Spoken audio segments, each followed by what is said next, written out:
Hürmetli görürmenler, bugünkü dersimizde kaymak çöp ve narin hakkında to'xtalib o'tamiz. Aldı bilen narindan başlagan vaqtimizda narin bu keng ziminga, büyük mas'uliyatga, shundaqla yiroq safarlarga shohid bo'lgan ajdodlarning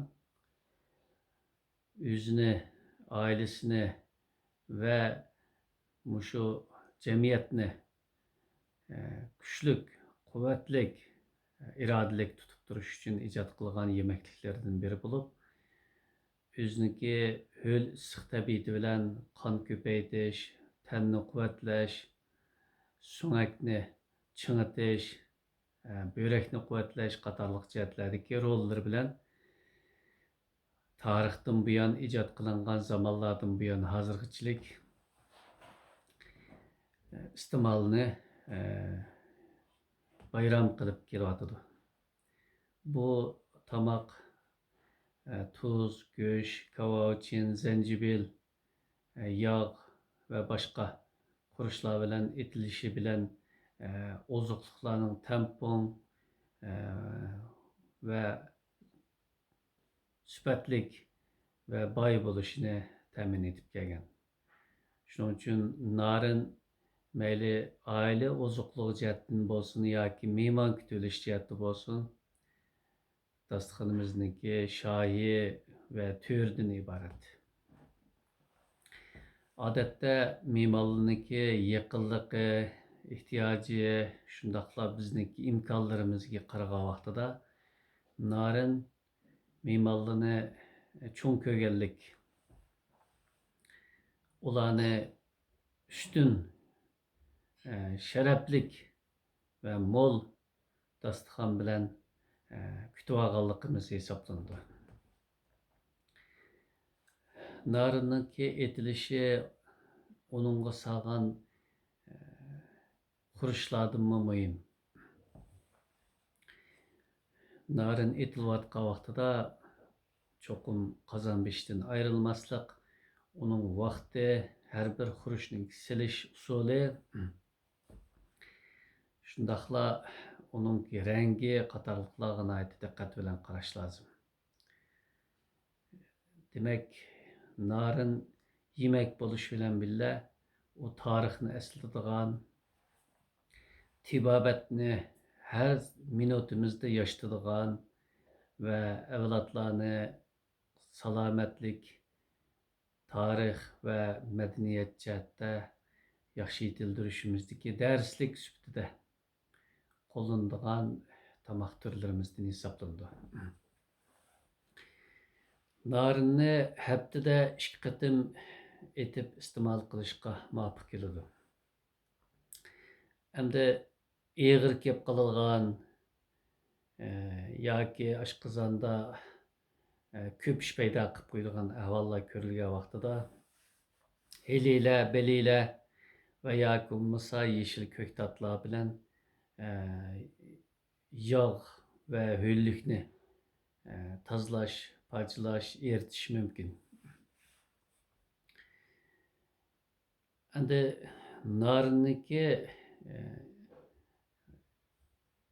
shundoq shifoliq taraflari bo'lishi bilan birga naringa ishlatadigan go'sht cho'qim shu kunlik go'sht bo'lishi, kavovichin haddidan ko'p ishlatilmasligi, uningki quyuqligining bak quyuq, harakatsiz holda bo'lmasligi lozim.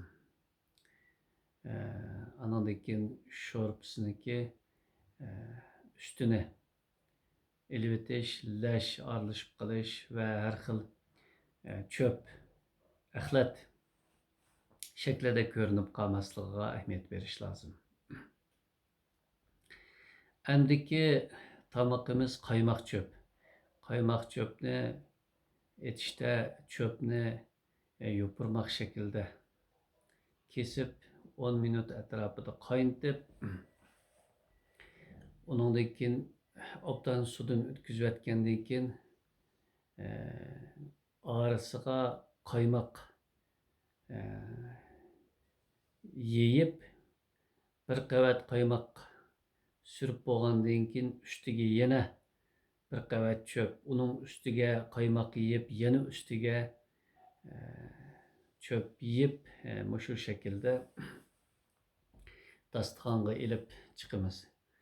Endi buniki tabiatda ho'l issiq bo'lib, nervini quvvatlash, börekni quvvatlash, terini pokroq qilish,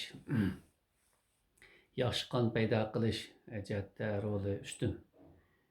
Qaymoq cho'p etilishi oddiy bo'lsa, lekin har kishiniki aqlida qoldig'ini uningki nima uchun bu xurishlarni, bu materiallarni bu usul bilan etildi ya etish kerak.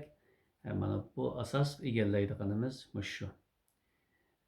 Xemirdagi yuksak oqsil ve başka mineral maddeler bilen qaymoqniki, ho'lliki ve intayın mol içki terkipleri birleşkenden keyin kişide ve bimarlarga ve balalarga, o'smirlarga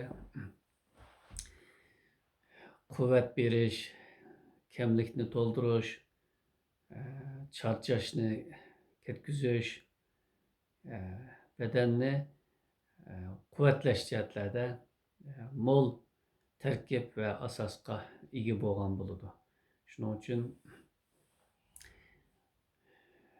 qaymoq cho'p materiali qaragan vaqtida o'z ichiga olgan ma'nisi jihatdan ustun yaxshi tomoqlarimizdan biri hisoblanadi. Qaymoq cho'pni har 2 kunda etib iste'mol qilish mumkin. Bo'lib shu o'quvchilari, bolalari bor oilada qaymoq cho'p doim etib iste'mol qilishga yaraydigan, muvofiq keladigan yemekliklarimizdan biri. Bugungi dersimizde qaymoq cho'p bilan narin haqida to'xtalib o'tdik. Her dersimizde farklı uslupda etip ötüdüğün sözümüz insandek, begiladek esil yaşaylı. Tamak üçün vaqt ajırtaylı. Özümüz üçün vaqt ajırtaylı. Yigen tamaklarımız Uyghur tibabetiga ve yerlik medeniyetke uygun bolsun. Bu tamaklarını yigen insanlarımı enaniga, ilmilikke, tibabetke, tejlikka, ilim, marifetke hürmet kıldıgan, özüne çoğun işler kılışqa, mesuliyet artılgan kişi dep tunuydigan, ana şundaq süpetlik evlatlar bulup hizmet kılışqa özümüzni layıqlaştırışını ümit kılıman.